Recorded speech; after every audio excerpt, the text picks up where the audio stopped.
आज हम डिराइव करेंगे the expression for de Broglie wavelength एक इलेक्ट्रॉन के लिए। सो लेट अस कंसिडर कि हमारे पास एक इलेक्ट्रॉन है ई चार्ज का, और इस ई चार्ज के इलेक्ट्रॉन को हम एक्सेलरेट करवाएंगे using a potential difference of value v।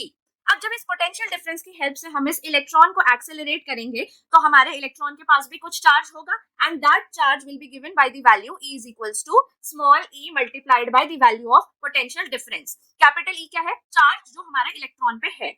अब अगर हम कंसिडर करें कि v वेलोसिटी थी इलेक्ट्रॉन की, उसको एक्सेलरेट करवाने के बाद, तो इसका मतलब है उस इलेक्ट्रॉन के ऊपर कुछ काइनेटिक एनर्जी आई, और उस काइनेटिक एनर्जी का एक्सप्रेशन हम हाफ mv स्क्वायर से दे सकते हैं।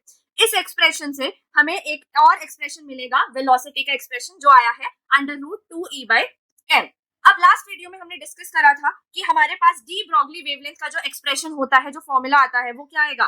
Lambda is equals to h/p। P को हमें पता है हम क्या लिख सकते हैं, momentum is product of mass and velocity, तो हमने P को यहाँ पर mv लिख दिया। अब इस सेकंड इक्वेशन से हम वेलोसिटी की वैल्यू को यहाँ रखेंगे तो हमें ये वाला एक्सप्रेशन मिल जाएगा।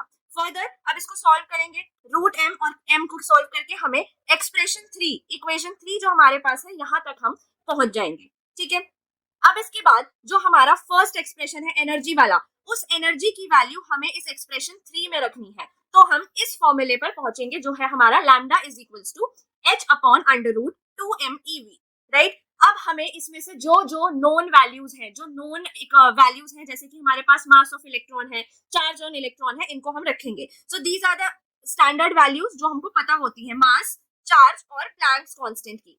इन वैल्यूज को जब आप यहाँ पर रखोगे और उसके बाद जब आप इस एक्सप्रेशन को सॉल्व करोगे, so you will get this type of expression, lambda is equals to 12.27 upon √v multiplied by 10 की पावर -10 मीटर। अब हमको पता है कि 10 की पावर -10 मीन्स 1 एंगस्ट्रॉम हो सकता है।